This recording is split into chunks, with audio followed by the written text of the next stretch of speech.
할렐루야, 반갑습니다. 우리 옆에 있는 분과 같이 인사하겠습니다. 반갑습니다. 은혜 많이 받으시길 바랍니다. 우리 가정 가운데 있는 분들도 하나님의 말씀의 은혜가 여러분 그 가정 가운데 흘러 넘치기를 주 이름으로 축원드립니다. 예, 오늘은 이제 산상수훈의 결론 부분입니다. 예수님이 산상수훈은 이거 설교를 하신 거예요. 그러니까 많은 무리들을 놓고 사람들에게 이제 설교를 5장, 6장, 7장에 더불어서 쭉 이제 설교를 하시고 맨 마지막에 이제 결론을 내리십니다. 설교가 이제 보면 이제 서론, 본론, 결론격이 있는데 마지막 결론인 것이죠. 그래서 5장부터 쭉 보셨던 것처럼 이 산상수훈이라고 하는 것은 하나님 나라에 들어간 자의 삶이 어떤지를 보여주는 거예요. 그래서 처음에 나왔던 게 뭐냐면 팔복이었죠. 팔복. 그래서 심령이 가난한 자, 온유한 자는 복이 있나니, 그래서 8가지 복이 나왔는데 이게 이제 이렇게 행하면 복을 주신다가 사실 아니라 참되게 믿음으로 하나님 나라에 들어간 자는 이미 복받은 자고, 복을 이미 받은 사람들의 성품이 어떤지 8가지의 성품으로 드러냈다라고 말씀을 드렸습니다, 이미. 그래서 팔복에서는 이제 하나님 나라의 백성들의 성품이 어떤지를 예수님께서 말씀하셨고요. 그 다음에 쭉 말씀하시면서 이제 서기관과 바리새인들, 그 당시 종교 지도자들이요, 종교인들이죠. 그 사람들보다 의가 더 낫지 아니하면 하나님의 나라에 들어갈 수 없다, 이렇게 말씀하시면서 더 열심히 하라, 이게 아니라 예수 그리스도의 의를 믿으라는 얘기였어요. 그래서 그리스도의 의로 이 인간의 자기 의로 하나님 앞에 서려고 하는 자가 아니라 그리스도를 믿음으로 그 의를 부여받은 자, 그리스도의 의로 정가받은 자, 즉 의인된 자는 그들의 어떤 종교 행위가 아니라 더 나은 진짜 하나님이 원하시는 더 의로운 삶을 살아가게 될 것이다, 이렇게 말씀하신 거예요. 그게 6장 후반부였습니다. 그래서 더 나은 의로운 삶이 무엇인지를 10계명을 통해서 일상에서의 삶이 무엇인지를 드러냈죠, 예수님께서. 그 다음에 이제 성도의 더 나은 의로운 삶이 이제는 종교 행위에서는 어떻게 드러나는지, 이게 그 6장 후반부였습니다. 그죠. 6장 초반부터요. 그래서 이제 일상의 삶에서 어떤 영역으로 드러나는, 어떤 부분으로 드러나는지, 그 다음에 종교적인 행위에서는 어떻게 드러나는지, 그게 뭐였냐면 구제, 기도, 금식, 이런 부분이었어요. 이게 그러니까 구제, 기도, 금식이 필요 없는 게 아니에요. 굉장히 중요한 부분인데 이거를 종교인처럼 하는 게 아니라 정말 그리스도의 의를 가진 신앙인처럼 하는 게 어떻게 하는 거냐? 한마디로 얘기하면 그 은밀하게 하는 거다. 왜? 사람 앞에 보이는 것이 아니라 보이지 아니하는 은밀한 중에 감찰하시는 그 하나님 앞에 행하는 것이 진짜 구제, 기도, 금식이다, 이렇게 말씀하신 부분들이 이제 6장 초반부에 나왔죠. 그 다음에 이제 성도의 더 나은 야망에 대해서 나왔습니다. 더 나은 야망이 뭐냐? 그랬을 때 그게 이제 그 재물 때문에 염려하는 삶이 아니라 그 재물을 땅에 쌓는 자가 아니라 하늘에 쌓는 자. 이게 뭐였냐면 이제 그 하나님이 주신 이 물질들이 이제는 우리의 수단이 아니라, 이게 우리의 수단이죠. 살아가는 삶의 목적이 아니라 이제 우리가 살아가는 그냥 수단인 거예요. 그래서 그거에 매이지 않고 염려하지 않고 너희는 먼저 하나님의 나라와 먼저 그 의를 구하는 삶, 이게 참된 성도의 더 나은 야망이죠. 그러니까 여기서 이제 우리가 세상하고 닮아질 수 있는 거예요. 똑같은 야망을 갖는다면 야망은 똑같은, 야망은 다 있단 말이에요. 근데 세상이 추구하는 그 야망이 있지만 그것을 넘어가는, 그거에 연연하는 것이 아니라 그거를 초월하는 더 나은 야망, 이게 하나님 나라를 구하며 그 나라를 위해서 자신을 드리는 삶이라고 설명을 예수님께서 말씀을 하셨습니다. 그 다음에 이제 7장 부분에서 뭐를 말씀하셨냐면 이제 지지난주에 보시면 성도들의 더 나은 관계를 얘기했죠. 그래서 그 관계 가운데 교회 지체 가운데 어떤 관계를 맺어야 되느냐라고 했을 때 비판하지 말고 뭐 이런 등등등의 말씀을 하셨고, 그 다음에 하나님과의 관계, 세상과의 관계가 어떠해야 되는지를 쭉 말씀하신 거예요. 그래서 한마디로 이야기하면 예수님의 의를 정말 너희들이 믿음으로 받았다라면 참된 삶에서 어떻게 그 열매들이 드러나야 되는지를 여러 방면을 통해서 일상, 종교행위, 그 다음에 관계, 이런 부분에 대해서 쭉 설명을 하신 거예요. 그러면서 결론을 맺으시는 게 뭐냐면 좁은 문과 넓은 문이라는 거예요. 우리 앞에는 좁은 문과 넓은 문이 있는데 어디로 들어갈래? 이렇게 물어보시는 거예요. 그러니까 참된 믿음의 의를 받은 사람이라면 다 좁은 문으로 가는 게 당연하다, 이렇게 설명을 하시면서 결론부로 이제 말씀을 하시는 거죠. 그래서 이제 쭉 계속적으로 얘기되어지는 게 뭐냐면 믿음과 행위가 이렇게 항상 짝을 이루는 거예요. 그 얘기를 계속 처음부터 끝까지 말씀을 하시는 겁니다. 그래서 오늘 읽은 말씀이 보면 이제 결론부가 13절 14절 좁은 문으로 들어가라. 멸망으로 인도하는 문은 크고 그 길이 넓어 그리로 들어가는 자가 많고 생명으로 인도하는 문은 좁고 길이 협착하여 찾는 자가 적음이라 그랬죠. 우리 앞에는 두 개의 문이 있습니다. 좁은 문, 넓은 문이 있죠. 좁은 문은 생명의 길이고 넓은 문은 멸망의 길입니다. 그렇기 때문에 주님은 오직 생명의 길인 좁은 문으로 들어가라고 말씀하시는 거예요.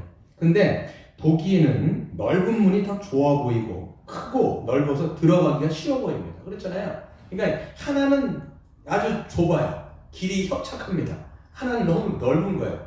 그러니까 어디가 편하겠어요? 사람들은 편하고 쉬운 길을 대부분 택한단 말이죠. 여러분 이제 산상순의 삶으로 여러분 이제 인도 받으려면 그래서 자기를 부인하는 믿음이 필요한 거거든요. 그러니까 이게 자기 부인이 안 되면 그냥 내 본성대로 이게 세상 본성, 타락한 본성대로 사람들이 다 쉬워 보이고 가기 쉬운 대로 그냥 살아가는 거예요. 그러니까 거기는 가는 사람이 대다수예요. 여러분 보세요.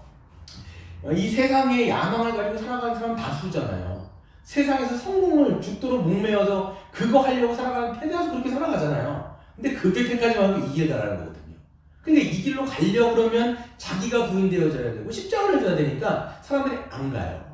그러니까 이 길이 뭐 예전에 어떤 책 보니까 좁은 문인데 들어가면 넓다고 돼 있어요. 이제 보면 가는 거는 좁아 보이는데 오히려 가면 넓다고. 이게 아니에요. 사실 보면요. 들어가는 문도 좁고 가는 길도 계속 협착한 거예요. 보면. 예, 그렇죠? 그러니까 사람들이 이 길을 잘 안 가요. 왜? 힘드니까. 고난되어지고 고생되어지니까 오히려 넓은 길이 좋아 보이는 건데, 근데 이제 문제는 뭐냐? 이게 가기는 쉬워 보이고 편안해 보이는데 이게 무슨 길이냐면 딱 써있기에는 멸망의 길이라는 거예요. 계속 한참 가면 그건 멸망의 길이라는 거예요. 여러분 철로역정에서도 보면 이제 좁은 문하고 넓은 문이 바로 등장하거든요. 제가 이 우리 애들한테 이거 얘기를 딱 해줬더니 철로역정 만화 본 거를 바로 기억하더라고요. 중간에 크리스찬이요 이 길에서 빗나가요. 예, 쭉 가다가 나중에 이 길을 잃어버리는데 그게 사람들이 다 넓은 문으로 가니까 자기도 그쪽으로 따라가는 거예요. 그러다가 길을 잃어버리는, 방향을 잃어버리는 그런 이제 문제들이 생기는 것이죠. 그러니까 예수님은 우리에게 말씀하시는 게 뭐냐면 좁은 문이 생명의 길이고 구원받는 길이고 영생의 길이다. 하지만 사람들이 잘 안 간다. 하지만 너희는 그리스도의 의를 받았다라고 하는 너희는 이 길을 택하여 가는 자가 맞다. 이렇게 설명을 하시는 거죠. 그것만큼 그러니까 여러분 우리가 구원의 문제를 너무 쉽게 생각하면 안 돼요. 그러니까 예수 믿으면 구원받았다. 예수 믿으면 나 천국 갔다. 그러니까 성도들이 교회 생활을 하면 그냥 처음부터 자기는 천국은 따라온 당상으로 생각을 해버려요. 그냥 믿음으로 구원받고 이제부터는 내가 나를 위해서 뭔가 좀 열심히 하긴 하는데 다 자기를 위해서 하고요. 그러니까 구원은 따라온 당상이고 그 이후부터는 또 다른 뭔가를 이제 생각한단 말이에요. 여러분 구원이 그렇게 간단한 문제일까요? 제가 한 책에 보니까 존 맥가더라는 목사님하고 존 파이퍼라고 하는 목사님 미국에 계세요. 연세가 좀 되셨고 그리고 그분들이 유명하다기보다는 유명한 이유가 정말 성경적으로 목회를 하는 어떻게 보면 성경의 달인들이에요. 정말 성경의 전문가들이고 학자이면서도 목회자 같은 분들이죠. 근데 그분들이 책에서 쓰신 게 뭐냐면 질문을 했어요. 당신들의 교회에서 정말 천국에 갔을 때 볼 사람이 몇 명 있을 것 같냐? 그렇게 했을 때 존 메가더 목사님이 몇 퍼센트를 잡은지 아세요? 그 목회의 전문가라는 그분이 20%를 안 잡습니다. 네, 20% 미만을 잡은 거예요. 그래서 그분이 하는 말이 뭐냐면 정말 하나님이 특별한 은혜를 주시면 30% 정도 내가 그렇게 우리 성도 가운데 교인들 가운데 30% 정도 천국에서 볼 것 같습니다. 이런 얘기를 해요. 근데 여러분 우리가 구원의 문제를 너무 그냥 따놓은 당상을 생각해버리고 그 다음에 나머지 일들을 아무렇지도 않게 자기 마음대로 행동하면서도 난 구원받았다고 이렇게 이야기하는 것 자체가 어불성설인 거예요. 예수님은 끊임없이 말씀하시는 내용 자체가 뭐냐면 이 영생이 얼마나 중요한지 너희가 영생을 위하여서 너희가 참된 믿음이라는 게 무엇인지를 엄청나게 강조하는데 우리는 그거를 그냥 간과해버리고 다른 거 이렇게 얘기를 하는 거예요. 내가 듣고 싶은 거 내가 그냥 위로되어지고 편안한 그런 얘기를 자꾸만 들려달라고 얘기하는데 그게 아니라는 거예요, 여러분. 성경에서 무엇을 이야기하는지를 여러분들이 잘 들으셔야 됩니다. 그래서 보시면 주님은 우리로 좁은 문으로 들어가기 딱 이야기를 하시면서 그 다음에 우리가 좁은 문으로 들어가지 못하게 하는 요소들, 장애 요소를 설명하시는데 그게 누구냐면 거짓 선지자들이에요. 지금으로 말하면 거짓 목회자들이 아주 거기에 아주 중요한 역할들을 하고 있는 것이죠. 그래서 보시면 이제 거짓 선지자들을 경계하라. 15절에 보세요. 거짓 선지자들을 삼가라. 양의 옷을 입고 너희에게 나오나 속에는 노략질하는 일이라 라고 돼 있죠. 이게 뭐냐면 겉은 그럴듯합니다. 겉은 참으로 이 양의 옷을 입었기 때문에 얼마나 온순해 보여요. 그럴듯해 보이는 거죠. 경건의 모양은 있어 보이는 거예요. 그런데 뭐가 있냐면 속에는 노략질하는 일이 이거죠. 그러니까 속은 완전히 이제 뭡니까? 양을 잡아먹는 그런 이제 짐승 같은 모습을 하고 있는 것입니다. 그래서 보면 이제 사도 바울도 뭐라고 이야기하냐면 예수님이 지금 거짓 선지자들의 어떤 특징들을 얘기한 거잖아요. 사도 바울도 뭐라고 그랬어요? 사도 바울이 천사도 그 사탄도 광명한 천사로 자신을 꾸며서 사람들을 속인다라고 이야기를 하는 거죠. 그러니까 그럴듯해 보이는 게 다 진짜 선지자 아니라는 거죠. 지금으로 말하면 다 참된 목회자가 아니라는 것이죠. 그러니까 참된 목사가 아니면 참된 목회자가 아니면 거짓된 이 목회자일 수 있겠죠. 그런 사람들이 오히려 좁은 문으로 가지 못하게 하고 넓은 문으로 자꾸만 가게 하는, 아마 그러니까 본인이 막은 건 아닐 것 같아요. 거짓 선지자가 막으려고 막은 게 아니라 자기도 못 보니까 자기가 소경을 인도하는 거죠. 자기도 좁은 문이 안 보이고 영광의 길이 안 보이기 때문에 소경을 인도하는 그런 셈이 되는 겁니다. 근데 이제 예수님께서 말씀하신 게 뭐냐면 그 거짓 선지자들을 어떻게 분별할 수 있는지 시금석을 주시는데 그게 16절부터 20절입니다. 보시면 그들의 열매도 그들을 알리니 가시나무에서 포도나무를 또는 안광기에서 무화과 나무를 나겠느냐. 이게 뭐냐면 그들을 뭘로 보냐면 열매를 알겠다는 거예요. 열매로. 한마디로 얘기하면 좋은 나무에서 좋은 열매가 맺히고 나쁜 나무에서 나쁜 열매가 맺히는 거죠. 그러니까 이게 바뀔 수가 없어요. 그러니까 좋은 나무에서 나쁜 열매가 맺힐 수 없고 나쁜 나무에서 아름다운 열매는 절대 맺힐 수가 없는 것이죠. 그래서 그 열매를 통해서 그 선지자, 어떻게 보면 지금으로 말하면 목회자를 우리가 판단할 수 있는 시금석을 예수님께서 주신 것이죠. 그래서 보시면 그럼 열매란 무엇이냐라고 했을 때 그 열매는 바로 가르침과 성품이에요. 두 가지. 가르침과 성품. 정말 그 사람이 참된 선지자냐 아니면 거짓 선지자냐, 참된 목회자냐 아니면 거짓 목회자냐, 이거를 딱 구분하는 건 뭐냐면 그 사람이 무엇을 가르치는지, 그리고 그 가르침대로 삶의 열매, 삶의 모습이 있는지. 성경에서 뭐라고 되어 있어요? 경건의 능력인 거예요. 경건의 모습이 아니라, 경건의 모양이 아니라 진짜 경건의 능력이 있는지를 우리가 열매로 아는 거예요. 그래서 칼빈 같은 경우는 이렇게 얘기했습니다. 그 열매를 삶에만 국한시키는 것은 잘못이다. 중요한 것은 그 사람이 실제 가르치는 내용이다, 이렇게 했어요. 그러니까 어떤 것을 가르치는지, 본인이 정말 그것을 성도들에게 가르쳤다면 좁은 문에 대해서 얘기하고 복음이란 무엇인지 얘기하고, 복음을 우리가 믿고 구원 받는 자도 하나님 나라에 들어갈 때까지는 끝까지 고난이 있고 환난이 있다, 이렇게 얘기할 수 있잖아요. 그게 복음의 전체 내용이니까 그런 내용을 정말 가르치는지, 그리고 그 십자가의 복음대로 정말 살아가는지, 삶의 내용이 있는지를 보게 되는 것이죠. 또 라일이라고 하는 제시 라일도 이런 얘기를 합니다. 건전한 교리와 거룩한 삶은 참된 선지자의 표지다, 이렇게 돼 있어요. 그래서 이 가르침과 이 삶은요 절대로 분리되지 않습니다. 그래서 가르침만 있고 이 삶이 없는 사람, 이런 사람도 없겠죠. 그리고 가르침도 없고 윤리만 있으면 그것도 말이 안 돼. 하여튼 둘 다 있어야 참된 목회자라고, 참된 선지자라고 이야기할 수가 있습니다. 그래서 사도 바울도 거짓 교사들을 굉장히 경계하면서 말씀한 게 있는데요. 사도행전 20장을 보시면 어떤 내용이 있냐면, 사도 바울이 이제 고별설교, 에베소, 이제 예루살렘으로 이제 들어갈 때 에베소에 있는 장로들을 싹 불러 모읍니다. 불러 모아가지고 고별설교를 하는 내용들이 쭉 있습니다. 뭐라고 얘기하면 내가 3년 동안 이 예배소에서 어떻게 내가 사역했는지를 너희들 보지 않았느냐. 너희도 또한 내가 했던 것처럼 공적으로도 가르치고 개인적으로도 가르치며 사람들에게 눈물과 헌신과 겸손함으로 그렇게 가르친 것처럼 양떼들을 잘 돌봐야 된다. 이렇게 마지막 골골설교를 하는 내용인데 그거 가운데 사도행전 20장 30절에 보면 이런 내용이 있어요. 또한 여러분 중에서도 제자들을 끌어 자기를 따르게 하려고 어그러진 말을 하는 사람들이 일어날 줄을 내가 아노라. 이렇게 돼 있어요.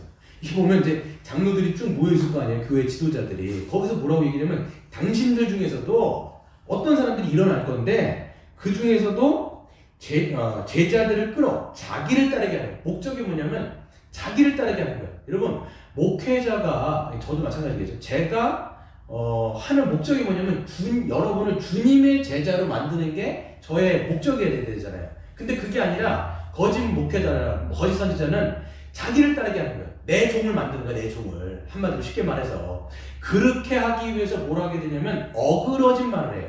여기서 어그러진 말이라고 했을 때 이 영어 성경이 뭐라고 되냐면 distort the truth예요. 그러니까 진리를 왜곡시켜 버리는 거예요. 예, 진리를 자꾸 바꿔버리는 거예요. 참된 십자가의 복음. 그렇기 때문에 그 믿음으로 우리가 구원받으며 하나님 나라에 들어갈 때까지 그 십자가를 지어지며 참된 영광 가운데 간다. 이런 것들이 아니라 오히려 그런 내용들을 바꿔서 자기를 따르게 하기 위해서 교묘하게 내용들을 바꾸는 거예요. 어떻게 바꿀까요? 사람들에게 듣기 좋은 말들을 하겠죠. 그때부터. 그러니까 성경에는 없는데 내가 사람들의 마음을 사기 위해서, 환심을 사기 위해서 오히려 종교적인 어떤 내용들을 이야기하면서 오히려 사람들이 듣고 싶은 말들을 계속 해대는 거예요. 그게 어그러진 말입니다. 존 스토트 목사님도요, 산상수훈이라고 하는 책에서 이 어그러진 말을 이렇게 얘기합니다. 구약의 선지자들의 예를 들면서 근거도 없는 낙관주의를 이 어그러진 말로 표현을 했어요. 즉 진리를 왜곡하여 사람들이 듣기를 좋아하는 말 따위로 사람들의 마음을 사는 거죠. 예를 보면요, 예레미야 선지자의 예가 분명히 나와 있습니다. 예레미야 선지자 같은 경우는 어떤 경우냐면 이제 이 하나님의 말씀이 이 예레미야 선지자에게 임합니다. 그 내용이 뭐냐면 너희가 몇 년 후에 이 바벨론이라고 하는 곳으로 포로로 끌려갈 거다. 그리고 나중에 70년 후가 되어야 다시 예루살렘에 돌아올 거다. 이런 얘기였어요. 그럼 누가 얘기하겠습니까? 예레미야라고 그거 얘기하고 싶겠어요? 그 얘기하면 뭐라고 얘기하겠어요? 저 내국문 같은 놈. 아주 듣기 싫은 말인 거예요. 우리가 여러분 한국이 일본한테 가갖고 종로로 타고 거기서 이제 이 주권 다 뺏기고 우리가 거기서 포로로 끌려간다는 얘기하면 좋아할 사람이 누가 있겠냐고요. 근데 하나님이 예레미야라는 선지자한테 그 말씀 주신 거예요. 그게 하나님의 말씀인 거죠. 왜 그러냐면 너희의 죄가 너무나 관영하기 때문에 이제는 하나님께서 너희를 징계 차원에서 포로로 끌려가게 한다는 거예요. 근데 예레미야는 그걸 받고도 말하기가 쉽지가 않은 거예요. 말하면 맨날 고난당하거든요. 그래서 여러분 예레미야 선지자의 별명이 뭐예요? 눈물의 선지자예요. 눈물의 선지자. 맨날 말하면 맞고 맞고 또 어떤 구덩이에 떨어지기도 하고 그러니까 말하기가 싫은 거예요. 근데 내가 말하지 않으려고 하면 마음속에서 그것이 불같이 일어나고 내가 말하지 않을 수가 없다 이렇게 고백을 하지 않습니까? 그런 반면에 그 당시에 거짓 선지자들은 뭘 했냐면 예레미야랑은 전혀 반대되는 내용을 선포했어요. 그게 뭐냐면 거짓 평안이에요. 괜찮다. 하나님이 보호하신다. 하나님 너희와 함께 하시고 평강을 줄 거다. 이런 얘기를 계속하는 거예요. 그러니까 사람들은 자기들이 죄를 범하고 있고 오히려 하나님의 심판 가운데 있으면서도 거짓된 평안 가운데 그게 뭡니까? 중독이 되어버린 거예요. 그래서 뭐라고 되어 있냐면 예레미야서 23장 16절 17절은 이렇게 되어 있습니다. 만군의 여호와께서 이와 같이 말씀하실 때 너희에게 예언하는 선지자들의 말을 듣지 말아라. 그들은 너희에게 헛된 것을 가르치나니 그들이 말한 묵시는 자기 마음으로 말미암은 것이요 여호와의 입으로 나온 것이 아니니라. 항상 그들이 나를 멸시하는 자에게 이르기를, 하나님을 멸시하는 자에게 이르기를 너희가 평안하리라 여호와의 말씀이라 하며 또 자기 마음이 완악한 대로 행하는 모든 사람에게 이르기를 재앙이 너희에게 임하지 아니할 것이다. 이렇게 얘기해요. 지금 심판 가운데 있고 지금 멸망의 포로로 끌려가기 직전에 있는데 이 사람은 뭐냐면 괜찮다라는 거예요. 괜찮아. 하나님 너와 함께 하셔서 임마누엘하셔. 거짓 평강을 계속 심어주는 거예요. 진짜 여러분 선지자였으면 어떻게 됩니까? 회개하고 하나님께로 돌아가라고 얘기해야 되잖아요. 아닌 거예요. 여러분 의사도 마찬가지 아닙니까? 사람이 여러분 완전 병들어갖고 이제 암에 걸렸단 말이에요. 이 사람 암에 몸에 퍼져가고 있어요. 그러면 진짜 의사라면, 참된 의사라면 뭐라면 이 사람을 정확하게 진단하고 그것을 알려주면서 원인과 해결책을 얘기해줘야 되잖아요. 근데 가짜 의사는 뭐겠어요? 그냥 거기 진짜 원인을 모르고 여기가 병들었는데 그냥 그 아픈 것을 마취시켜버리면, 그렇죠? 계속 딴 걸로 그냥 마취시켜갖고 이봉책으로 가려버리면 이 사람은 어떻게 돼요? 속이 더 골마갖고 나중에는 정말 죽음으로 끝장난단 말이죠. 그것들을 오히려 거짓 선지자들은 막아버린 거예요. 오히려 하나님 앞에 갈 수 있는, 다시 말하면 좁은 문으로 가는 그 길을 막아버린 거예요. 왜? 자기가 못 보니까. 자기가 못 보니까. 이렇게 되는 거죠. 그래서 여러분, 우리도 여러분 잘 우리가 생각하셔야 돼요. 이 시대는요, 이스라엘 백성들하고 전혀 다른 시대가 아닙니다. 이스라엘 백성 때도 그렇고 지금도 그렇고요. 우리는 우상이 팽배한 시대 가운데 우리는 살아가고 있습니다. 이게 모든 신학자들의 아주 일률적인 지금의 분석이에요. 그래서 뭐 그때나 지금이나 뭐 그렇게 달라진 것은 사실 없어요. 지금은 그냥 우리가 더 심리학적인 용어를 쓰면서 자아중심의 시대다라고 신학자들이 이제 말을 한단 말이에요. 자아중심의. 이게 뭐냐면 하나님 중심이 아니라 나를 섬기는 거예요. 내가 신인 거예요. 내가 신. 예, 그렇죠? 내가 신이기 때문에 자아가 우상이 되어서 이렇게 살아가는 거죠. 그래서 여러분 이걸 여러분들이 딱 질문을 던져보셔야 돼요. 이 질문 딱 두 가지 질문인데요. 하나는 내가 하나님을 위해서 있는가, 존재하는가, 아니면 하나님이 나를 위해서 존재하는가. 여러분 이거를 여러분에게 질문해 보세요. 하나님이 나를 위해서 존재한다? 이거는요 내가 신인 거예요. 하나님마저도 나를 위해서 있는 거예요. 근데 여러분 웨스트민스터 교리라든지 성경에서 말할 때 뭐라고 돼 있어요? 하나님이 존재하시고 하나님이 우리를 창조하셨기 때문에 우리가 존재하는 목적은 뭐냐면 하나님의 영광을 위해서 있는 거예요. 그렇죠? 근데 자아가 중심이 되어지고 내가 우상이 된 사람들은 뭐냐면 뭐 교회 안에서도 있지만 결국은 뭐냐면 하나님조차도 나를 섬기기 위해서 존재하는 도구예요. 도구에 불과한 거예요. 그렇죠. 그렇기 때문에 여러분 신앙생활을 한다고 하지만 나의 만족이 여러분 가장 최우선이에요. 왜? 내가 중심이니까 모든 것이 뭐가 최우선이냐면 나의 어떤 만족, 나의 어떤 성취, 나의 일이 되어지는 것, 이게 다 최우선인 것이지. 그런 사람들을 이제 교회가 여러분 만약에 자기 중심으로 채워질 때 결국은 어떻게 될까요? 이게 소비자 중심적으로 교회도 똑같아져요. 지금 여러분 우리가요 이 민주주의 하면서 뭐 자본주의 시스템 아닙니까? 자본주의는 결국 소비자 중심적으로 가요. 왜 그러냐면 모든 대기업들이 누구의 포커스를 마시냐면 소비자의 어떤 그 니즈를 충족하기 위해서 모든 기업들이 이제 막 경제 활동을 한단 말이죠. 근데 이런 문화가 지금 우리 이 시대 문화거든요. 우리가 부인할 수 없는 문화예요. 근데 이게 고스란히 교회 안에 들어오는 거예요. 이 교회 안에 들어오면 이 교회도 마찬가지로 소비자 중심적인 그런 종교시장이에요. 이 종교시장이라는 말은 제가 쓰는 게 아니라 데이비드 웰즈라고 하는 신학자가 쓰는 말이에요.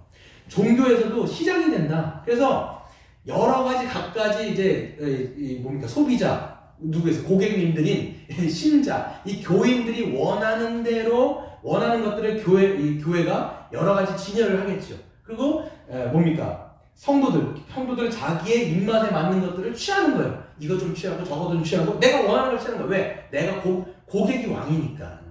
그러다 보니까 모든 걸 셀렉트하는 거예요. 다 선택하는 거죠. 그러다 보니까 여러분 이제는 이제 교회에서도 목회자상이요. 예전에는 그렇게 말씀을 권위있게 전하거나 그 신학적인 사고를 하기보다는 오히려 경영자 같은 사람, CEO 같은 사람, 관리자 같은 사람, 그런 사람들을 오히려 성도들이 더 원하는 거예요. 그러다 보면 그런 사람들이 와서 어떻게 하느냐, 목회자들도 성도들의 니즈에 맞추기에 혈안이 되는 거죠. 왜? 그들이 듣고 싶은 말들을 하고 듣기를 원하는 것들을 해주면서 그들의 종교적인 심성들을 만족시켜주는 것. 그러다 보면 어떻게 됩니까? 교회 전체가 다 하나님 중심이 아니라 인간이 중심이 돼버리는 거예요. 그래서 내가 원하는 것, 각자가 니드가 따로 있을 거 아니에요. 그거에 다 혈안이 되어갖고 오히려 이게 그냥 도떼기 시장 마냥 예수님이 그래서 여러분 그 당시 예수님 당시에 가셔가지고 뭡니까? 그 당시 그 환전하는 사람 다 뒤집었고 소 파는 사람 다 뒤집었고 왜 그랬어요? 종교 시장이 된 거예요. 거기서 장사하고 있으니까 얼마나 예수님이 화딱지를 납니까? 너희들이 하나님의 집을 너희가 그 시장으로 만들었다고 다 뒤집어버린 거예요, 여러분. 여러분 지금 한국교회는 어떨까요, 여러분? 우리가 만약에 이 하나님 중심을 잃어버리면 다 인간 중심으로 우리가 변해버리면 여기도 마찬가지로 종교 시장이 돼버리는 거죠. 그래서 여러분 보시면 사도 바울이 이게 내용이 계속 얘기를 하시는데 디모데후서 4장 3절부터 4절을 보시면 이렇게 돼 있어요. 때가 이르리니 이게 말세가 이르리니 사람이 바른 교훈을 받지 아니하며 귀가 가려워서 자기의 사욕을 따를 스승을 많이 두고 또 귀를 진리에서 돌이켜 허탄한 이야기를 따를 것이다. 이거 세 번역에 뭐라고 되어 있냐면 때가 이르면 사람들이 건전한 교훈을 받으려 하지 않고 자기의 귀를 즐겁게 하는 말을 들으려고 자기네 욕심을 맞추어 스승을 모아들일 거라는 거예요. 그게 지금 시대입니다, 여러분. 그래서 성경의 이야기를 하면 싫어해요. 왜 또 그런 얘기합니까? 왜 복음 얘기합니까? 왜 십자가 얘기합니까? 또 왜 그런 고난에 관한 얘기합니까? 왜 하나님 나라에 가서 우리가 정말 십자가를 지고 따라간다는 그런 얘기를 왜 자꾸 하십니까? 마음 상하게. 예전에 어떤 분이요, 계속 고난 얘기를 많이 하셨나 봐요. 그분이 이제 로이드 추선 목사님 이제 그 설교와 설교자라는 책에 등장하는 분인데 이분이 평생 한 50년, 40년을 목회를 하면서 설교를 어디만 했냐면 욥기만 한 거예요. 이분도 좀 심하죠. 다른 데 설교한 게 아니라 욥기만 설교하신 거예요. 그러니까 욥기 안에 내용이 자체가 고난이잖아요. 이제 신자가 받는 알 수 없는 고난, 왜 가만히 있어도 못하는 그 고난의 얘기만 주구장창 들으니까 이제 성도들도 힘든 거예요. 그러면서 이제 뭘 얘기한 건데, 물론 이제 그분도 잘못했겠지만, 그러니까 성경에서 이야기하는 것들을 우리가 들어야 돼요. 성경에서 이야기하는 거. 근데 우리는 자꾸만 위로해달라. 마음에 우리가 좀 칸칸한 것 좀 속 시원하게 해달라. 이런 거를 듣는 거예요. 자꾸만 들으려고 하는데 그게 아니라 성경 전체에서 이야기하는 것을 우리가 듣지 않으면 우리는 그 길에서 길을 잃어버리는 거예요. 그래서 여러분 우리가 이제 지향해야 되는 게 뭐냐면 여러분에게 자꾸 말씀드리는 게 뭐냐면 그래서 복음의 기초라든지 교회론이라든지 그게 여러분 그냥 책 우리만 쓴 책이 아니에요 사실. 그거 자체가 여러분 2000년 역사 동안 기독교가 보유했던 아주 기초적인 진리를 여러분에게 먼저 말씀을 드리는 거예요. 그리고 나서 그런 우리가 성경을 볼 수 있는 틀, 이 세상을 하나님의 관점으로 볼 수 있는 해석의 틀을 우리가 쓴 다음에 그 다음에 성경의 각 권들을 우리가 연구하고 설교하는 거예요. 제가 그래서 설교를 할 때도 제가 여기 했다 저기 했다 하지 않는 이유가 있어요. 왜 제가 여기 했다 저기 했다 하지 않느냐면 제가 그냥 일주일마다 할 때 설교를 하면 이거 같다가 저거 같다. 그럼 뭐 제가 느끼는 대로 제가 그냥 마음 가는 대로 하다 보면 균형을 못 잡는 거예요. 그러니까 균형 잡도록 제가 하는 게 뭐냐면 신약과 구약을 형평성에 가는 거예요. 하나님의 말씀을 제가 차례차례 보는 이유가 뭐겠어요? 하나님 오늘 우리에게 말씀해 주십시오. 그 말씀 우리가 듣겠습니다. 그 말씀에 우리가 순종하겠습니다. 아멘으로 하다 보면서 함께 성도들이 신약과 구약 두 개의 알약을 먹는 거란 말이에요, 여러분. 안 그러면 여러분 우리는요 다 편중됩니다. 저도 이렇게 같이 하지 않으면 편중되게 여러분에게 가르치다 보면 저도 영양실조 걸리고 제가 영양실조 걸리면 여러분도 영양실조 걸리게 돼 있어요. 왜? 목자의 그 꿀을 성도들은 먹기 때문이라는 거죠. 여러분 우리가 이 좁은 문으로 가려고 할 때 이 성경이 우리의 중심이 되어서 그 말씀을 듣고 믿음을 순종하며 걸어가는 거예요. 그러니까 여러분 예수님께서 말씀하신 게 뭐겠어요? 주님은 지금 딱 이 말씀을 하시면서 넓은 문으로 가고 있으면서도 좁은 문으로 가고 있다고 착각하는 자들, 아름다운 열매가 없으면서도 좋은 나무라고 착각하는 자들에게 경고하시는 거 아니겠습니까? 주님은 자신에게 딱 뭐라고 말씀하세요? 주여 주여 하는 자마다 하나님 나라에 들어가지 못한다 이렇게 말씀하세요. 그리고 오히려 21절에 한번 읽어볼까요? 시작. 나더러 주여 주여 하는 자마다 다 천국에 들어갈 것이 아니요 다만 하늘에 계신 너의 내 아버지의 뜻대로 행하는 자라야 들어가리라. 아멘. 이게 뭐냐면 지금 두 개의 비유를 두시는 건데 열매 맺는 게 뭐냐면 여기서는 더 예수님께서 말씀하시는 그러니까 좁은 문으로 가는 거 이건 열매 맺는 삶이고 열매를 맺는 삶이 뭐냐면 바로 하나님의 말씀을 듣고 행하는 자예요. 결국은 이게. 결국은 그게. 근데 넓은 문으로 가는 사람의 특징이 뭐냐면 열매가 없어요. 그리고 하나는 뭐예요? 주여 주여 하는 말은 하는데 믿음의 고백은 하는데 삶의 실체가 없어요. 그러니까 이게만 사는 거예요. 이게 우리가 주댕이 신앙이라고 하지 않습니까? 이게 주댕이는 사는 거예요. 이게. 근데 삶의 실체가 없어요. 또 뒤에 어떤 사람이 나오냐면 듣기는 하되 행하지 않는 자가 나오는 거예요. 그게. 그래서 이 비유가 나오는 거죠. 이게 넓은 문으로 가는 거예요. 말은 하지만 믿음의 실체가 없고 듣기는 하지만 행함이 없어요. 이걸 예수님께서 경계하는 거죠. 나보다 주여 주여 하는 자마다 하나님 나라에 들어갈 수 없다. 근데 더 심각한 건 뭔지 아세요? 여러분 주여 주여 이게 여러분 웬만하면 주여 주여 말은 잘 안 하잖아요. 정말 예수님을 우리의 구주로 믿는 사람들 그런 사람만 할 텐데 주여 주여는 하는데 알맹이가 없고 게다가 뭐가 있어요? 이 사람들은 주의 이름으로 선지자 노릇도 했으며 주의 이름으로 귀신을 쫓아내며 주의 이름으로 많은 권능을 행하지 아니하셨나이까 하리니. 그러니까 이 사람들이 주의 이름으로 많은 이적들과 그런 기적들을 베풀었단 말이에요. 그런데 예수님이 하신 말씀이 뭐예요? 23절에 그때에 내가 그들에게 밝히마라되 내가 너희를 도무지 알지 못하리니 불법을 행하는 자들아 나에게서 떠나가라 하리라. 이렇게 말씀하시는 거예요. 그러니까 말씀을 듣고 말씀은 이게 예수님을 이제 믿음으로 고백은 하지만 정통적인 신앙이 있다라고 이야기는 하지만 행함이 없는 거예요. 이거에 대해서 예수님께서는 계속 경계를 하시며 말씀을 하는 거죠. 근데 여러분 성경은 뭐라고 말씀하고 있냐면 믿음을 고백적 신앙으로만 이해하는 게 아니라 믿음은 고백이기에 보이지 않는다라고 생각하기도 합니다. 하지만 성경을 보면요 참된 믿음은 행위와 함께하는 것이죠. 참된 믿음은 경건한 삶으로 보여진다라고 야고보서에서도 말씀하고 있습니다. 내 형제들아 만일 사람이 믿음이 있노라 하고 행함이 없으면 무슨 유익이 있으리요. 그 믿음이 능히 자기를 구원하겠느냐? 이렇게. 이게 뭐냐면 자기가 믿음이 있다라고 얘기하는데 행함이 없어요. 근데 행함이 없으면 유익이 있겠냐라고 했을 때 그 유익이 뭐냐면 구원받는 내용을 얘기하는 거예요. 그건 가짜 믿음이다라고 얘기하는 것이죠. 그러면서 이야기합니다. 만일 형제나 자매가 헐벗고 일용할 양식이 없는데 너희 중에 누구든지 그에게 이르되 평안히 가라 덥게 하라 배부르게 하라며 그 몸에 쓸 것을 주지 않으면 무슨 유익이 있으리요. 이와 같이 행함이 없는 믿음은 그 자체가 죽은 것이요. 어떤 사람은 말하기를 너는 믿음이 있고 나는 행함이 있으니 행함이 없는 믿음을 나에게 보여라. 나는 행함으로 내 믿음을 너에게 보이리라 하리라. 이게 뭐냐면 그러니까 이 사람 야고보서가 얘기할 때는 야고보서가 얘기하는 것은 믿음은 보인다는 거예요. 그 참된 믿음인지 아닌지가 행함으로 실질적으로 보여진다라고 성경이 이야기하고 있는 것이죠.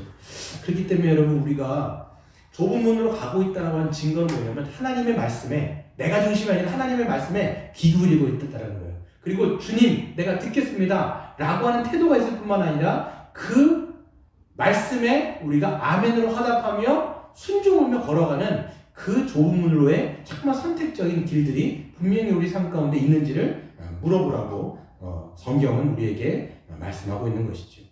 그래서 보시면 참된 믿음과 가짜 믿음은요, 그러니까 넓은 문으로 가는 것과 좁은 문으로 가는 게요, 평상시에는요 잘 안 드러납니다. 그러니까 주여 믿음의 고백하는 거 다 안 드러나잖아요, 실질적으로. 근데 그게 언제 드러나냐라고 얘기하면 이게 고난이 올 때, 어려움이 닥칠 때 실질적으로 그것이 드러난다라고 성경이 얘기하고 있는데, 바로 밑에 주여 주여 하는 사람은요 믿음의 고백은 있지만 행함이 없다고 했죠. 그 밑에 있는 사람은 뭐냐면 이제 듣기는 하지만 행함이 없는 사람이 어떻게 비유가 되냐면 이제 집을 짓는 사람의 비유를 예수님께서 말씀하세요. 두 사람이 나오는데 한 사람은 반석 위에, 딱 튼튼한 반석 위에 집을 짓는 지혜로운 사람이에요. 이 사람은 어떤 사람이냐면 하나님의 말씀을 들을 뿐만 아니라 행하는 사람이에요. 이 사람을 예수님은 지혜로운 사람이다, 반석 위에 집을 짓는 사람, 이렇게 말씀하세요. 근데 다른 사람은 어떤 사람이냐면 모래 위에 집을 짓는 사람이에요. 그 사람은 어리석은 사람인데 그 사람을 누구라고 얘기하냐면 말씀을 듣기는 하지만 행하지 않는 사람이다, 이렇게 얘기하는 거예요. 그 사람은 어떤 지금 모래 위에다가 집을 짓고 있는 거죠. 보세요. 똑같은 집이 지어졌어요. 하나는 바다, 하나는 모래. 평상시는 너무나 똑같아요. 그러니까 우리의 믿음이요. 평상시는 아무도 다르지 않아요. 다 똑같아요. 뭐 교회에서 헌신하고 봉사하고 예배드리고 그 다음에 이렇게 동영상으로 예배도 드리고 한단 말이에요. 근데 언제 그것이 결국은 이게 좁은 문으로 가는지 넓은 문으로 가는 건지 확 드러나느냐? 그게 바로 고난이 들이닥쳤을 때. 여기 뭐라고 돼 있어요? 비바람이 불고 창수가 나고 비가 내릴 때 이때 반석 위에 있는 집은 이것이 부른다 할지라도 견뎌내는 거예요. 견뎌내는 거예요. 왜 그러냐면 이 사람은 하나님의 말씀을 예수 그리스도를 주라 신할 뿐만 아니라 정말 참되게 주로 믿기 때문에 그분의 말씀대로 따라가는 거예요. 아 주님 내가 이렇게 걸어가면 가고 있는 거예요. 그냥 계속 좁은 문으로 가고 있었던 거예요. 그런데 힘든 사건들이 왔어요. 그럴 때도 주님의 섭리 가운데 자기의 고난을 해석해내는 힘이 있어요. 아 주님 내가 이렇게 어려운 상황이 있지만 이런 상황도 하나님이 허락하신 거군요. 정말 이 공중에 나는 새가 땅에 떨어지는 것도 하나님이 다 섭리하신 것일 텐데 내가 지금 이렇게 힘든 사건을 받은 것도 하나님의 분명한 어떤 섭리가 있을 것이고 분명한 계획 가운데 있을 것입니다 라고 거기에서 불하지 않고 믿음을 또 가겠죠. 참된 믿음이 이게. 네. 하지만 여러분 보시면 이 사람은 어때요? 비가 나고 창수가 회오리가 치고 그 다음에 뭡니까? 비바람이 몰아치면 무너져내는 급속하게 그냥 확 무너지는 거예요. 왜? 모래 위에 사상무각이었거든요.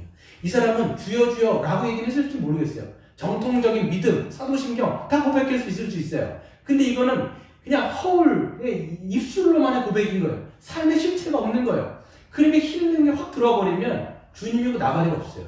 왜? 내가 주인이거든요. 내가 주인이고 내가 내 자아가 중심이잖아요. 그러니까 하나님도 내 주인이라고 말은 했지만 실제적인 주인은 나였거든요.